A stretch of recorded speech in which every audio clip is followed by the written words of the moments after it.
Hello everyone, আজকের এই ভিডিওতে আমি আলোচনা করব লেটেস্ট কোডশেপ কন্টেস্টের problem let me eat cake. Problem স্টেটমেন্টটা যদি আমি একটু পড়ি, Alice and Bob both bought a full cake each. তারা দুইজন দুইটা কেক কিনেছে। Alice cake has A slice and Bob's cake has B slice. তো এলিসের কেকের স্লাইস হচ্ছে এ সংখ্যক স্লাইস এবং ববের কেকের স্লাইস হচ্ছে বি সংখ্যক slice. Alice will be unhappy if she has strictly less slice than Bob। তাহলে কি হয়, এলিস সবসময় মানে এলিসের কেকের স্লাইসগুলো যদি কম হয় ববের থেকে তাহলে এলিস আনহ্যাপি। আবার সিমিলারলি ববের যদি আমাদের কেকের যে স্লাইসগুলো আছে সেগুলো যদি ছোট হয় তাহলে বব আনহ্যাপি। তো এখন কি করতে হবে, Charlie doesn't want either of his friends to B unhappy. তো চার্লি কি করতে চায়, তার কোনো ফ্রেন্ডকে আনহ্যাপি দেখতে চায় না।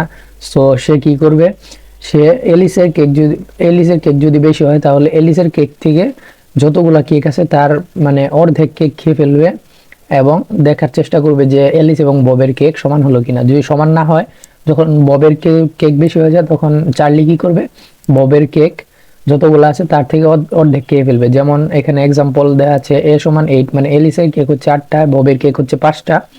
চার্লি তাহলে কি করবে, এলিসের কেক যেহেতু বেশি তাই এলিসের কেক খাবে। কয়টা খাবে, 8/2 হচ্ছে 4 স্লাইস।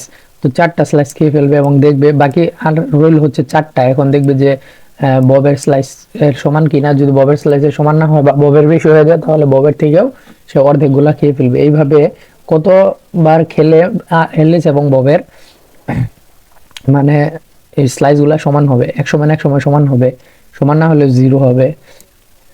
তো দ্বিতীয় একটা এক্সাম্পল আছে যেখানে এলিসের 2টা এবং ববের হচ্ছে 5টা। তাহলে চার্লি কি করবে, ববের থেকে 5/2 সমান হচ্ছে 3টা খাবে। কারণ কি, রাউন্ডেড আপ বলা আছে এখানে, কি রাউন্ডেড আপ মানে আমাদের আপার যে যদি আমাদের দশমিক আসে বা ইন্টিজারে আমরা সিল ডিভিশনটা নিব বা সিলিং বা উপরেরটা নিব। তাহলে how many slice of cake will Charlie it in total. তাহলে চার্লি সর্বোচ্চ এইভাবে মানে দুইজনেরটা সমান করার ছলে কয়টা কেকের স্লাইস খেতে পারবে সেটা আমাকে প্রিন্ট করতে হবে। আশা করি বুঝতে পারছেন যে চার্লি কতগুলো আর কি কেক খেতে পারবে এলিস এবং ববের থেকে নিয়ে, সেটা আমাদেরকে প্রিন্ট করতে হবে। তো ইনপুট ফরম্যাটে প্রথম হচ্ছে টেস্ট কেস টি পজিটিভ, টেস্ট কেসের জন্য দুইটা ইনপুট, এলিস এবং ববের স্লাইসগুলা। এলিসের স্লাইস হচ্ছে এ এবং ববের স্লাইস হচ্ছে বি দ্বারা এখানে দেখানো হয়েছে। তো এখানে একটা টেস্ট কেস যদি দেখি, প্রথম টেস্ট কেসটা 10 এবং 8 এবং আউটপুট হচ্ছে 14। তার মানে চার্লি 14টা খেতে পারবে এবং এলিসের হচ্ছে 10, এলিসের কেক হচ্ছে 10টা, এলিসের কেক 10টা এবং ববের কেক হচ্ছে 8টা।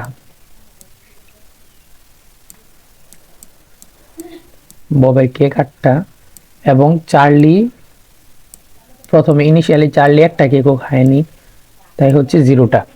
ওকে, এখন আমরা দেখব কার স্লাইস বেশি। এখন দেখতে পাচ্ছি যে এলিসের স্লাইস বেশি, তাহলে এলিসের সাথে 2 দিয়ে ভাগ করব। 2 দিয়ে ভাগ করলে কত আসে, 10 কে 2 দিয়ে ভাগ করলে 5। তার মানে 5টা খাবে চার্লি এবং বাকি যে 5টা থাকবে সেটা এলিসের জন্য, মানে এলিসের বাকি 5টা থেকে যাবে। তারপরে হচ্ছে আমরা দেখতে পাচ্ছি যে দ্বিতীয়বার যখন আসছি তখন দেখতে পাচ্ছি যে এখনো মানে দুইজনেরটা সমান হয়নি, ববের বেশি, ববের 8টা। তো ববের থেকে 2 ভাগ করে 1 ভাগ খেয়ে ফেলবে চার্লি। 1 ভাগ খেলে হবে 8/2 হচ্ছে 4 আর আগে ছিল 5, এখানে যোগ হবে, এখানে হবে 4। ওকে, 4টা খেলো এবং ববের তাহলে 4টা, 8টা থেকে 4টা গেলে আর 4টা বাকি থাকে, সরি 4টা বাকি থাকে। এখনো দেখতে পাচ্ছি যে আমাদের এলিস এবং ববের কেক সমান হয়নি বা স্লাইসগুলো সমান হয়নি। তো তখন কি করবে, এলিসের থেকে 2 ভাগ করে খেয়ে ফেলবে। তখন আরো 3টা খাবে, কারণ রাউন্ডেড আপ বলা হয়েছে মানে সিল ডিভিশনটা নিব। তাহলে চার্লি 3টা খেয়ে ফেলবে এবং বাকি থাকবে হচ্ছে আমাদের 2টা এলিসের। এখন দেখতে পাচ্ছি তাও আমাদের এলিস এবং ববের কেকের স্লাইসগুলো সমান হয়নি। তো এখন কি করবে, ববের স্লাইস বেশি তাই ববের থেকে অর্ধেক খেয়ে ফেলবে। অর্ধেক খেলে এখানে 2টা 4/2 হচ্ছে 2, মানে 2টা চার্লি খাবে এবং 2টা ববের জন্য রেখে দিবে। এবং এট লাস্ট আমরা দেখতে পাচ্ছি যে এলিস এবং ববের কেকের স্লাইসগুলো সমান হয়ে গেছে। তো এখানে 5 + 4 হচ্ছে 9, 9 + 3 হচ্ছে 11 12 12 প্লাস 2 হচ্ছে 14। তো 14টা কেকের স্লাইস চার্লি খেতে পারলো। আশা করি প্রবলেম স্টেটমেন্টটা বুঝতে প্রবলেম হয়নি। প্রবলেমটা হচ্ছে সিম্পল একটা ইমপ্লিমেন্টেশন প্রবলেম। তো এখানে আমরা একটা হোয়াইল লুপ চালাতে পারি যতক্ষণ না পর্যন্ত আমাদের অ্যালিস এবং ববের কেকের স্লাইস সমান না হচ্ছে ততক্ষণ পর্যন্ত মানে লুপটা চলবে। আমি এখন যেভাবে আমি সলভ করে দেখালাম এই প্রথম টেস্ট কেসটা, সেম এইভাবে আমরা যদি কোডটা ইমপ্লিমেন্ট করি তবে কিন্তু আমাদের প্রবলেমটা সমাধান হয়ে যাবে। কারণ এখানে কিন্তু এমনিতেও অ্যালিস এবং ববের যে কনস্ট্যান্টটা দেওয়া আছে সেটা খুবই ছোট।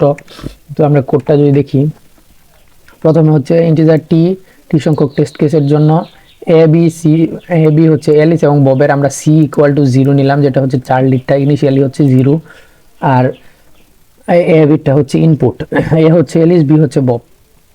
তো আমরা হোয়াইল লুপ চালাবো while A not equal to B, যতক্ষণ না পর্যন্ত এ বি এর সমান না হবে। অর্থাৎ আমাদের প্রত্যেকটা টেস্ট কেসের ক্ষেত্রেই এ এবং বি এর মান যাই থাকুক না কেন দুইটা অবশ্যই সমান হবেই, হয় 0 অথবা 1 হোক, সমান হবেই যতই হোক। তো এখন আমরা দেখবো যে যদি এলিস এর স্লাইস বেশি থাকে তাহলে আমরা কি করব, ইন্টিজার একটা এক্স নিলাম যার মধ্যে আমরা মানে এর সিল ডিভিশনটা নিব। সিল ডিভিশন এখানে আমি a প্লাস 1/2 দিয়েছি, এতে মানে আমাদের সিল ডিভিশনটা চলে আসবে এবং সি এর সাথে বা চার্লির সাথে ওই যেই সংখ্যক কেকটা পাইলাম সেটা যোগ করে দিব এবং এলিস থেকে ওই সংখ্যক কেকটা মাইনাস করে দিব।